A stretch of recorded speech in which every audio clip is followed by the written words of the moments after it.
오늘은 SQL을 SQL이라고 부르는 이유에 대해서 알아보겠습니다. 보통 SQL을 SQL이라고 부르죠. 하지만 간혹가다 SQL을 SQL이라고 부르는 사람들이 있습니다.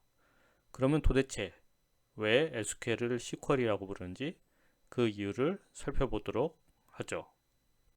SQL은 관계형 데이터베이스 관리 시스템, 즉 RDBMS에서 사용하는 데이터 관리 언어입니다.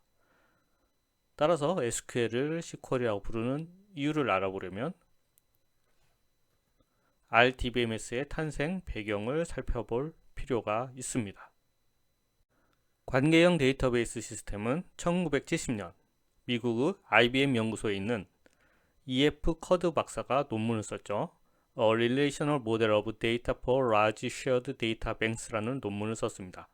그래서 이 논문에서 관계형 데이터베이스 개념을 최초로 제안을 했죠.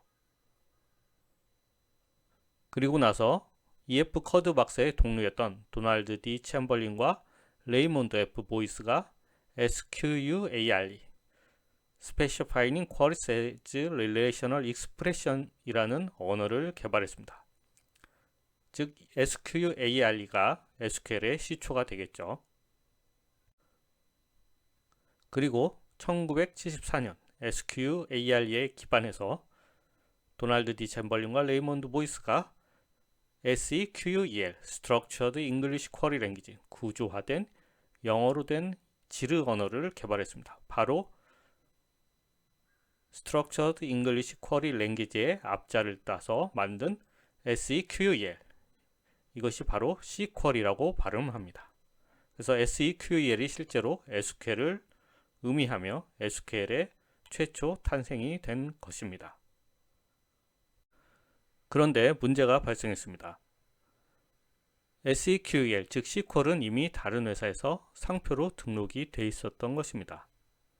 바로 호커 시들리라는 영국에 있는 항공회사에서 이미 SQL이란 단어를 상표로 등록을 했죠.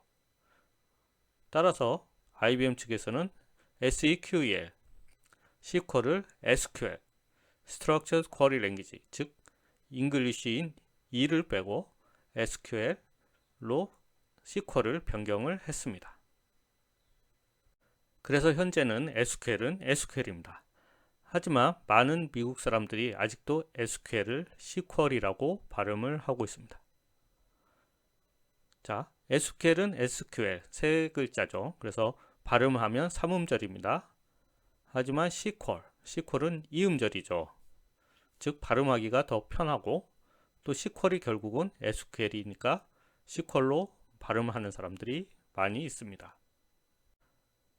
대부분 SQL을 SQL이라고 발음하는 사람들은 미국 사람들이 많은데 그 외의 나라에서는 SQL을 SQL로 발음을 합니다. 결국 SQL은 SQL이니까 SQL로 발음하기보다는 SQL로 발음하는 것이 낫겠죠. 하지만 경우에 따라서 한국에서도 사람들이 SQL을 SQL로 발음하기도 합니다. 하지만 본 발음은 SQL은 SQL입니다.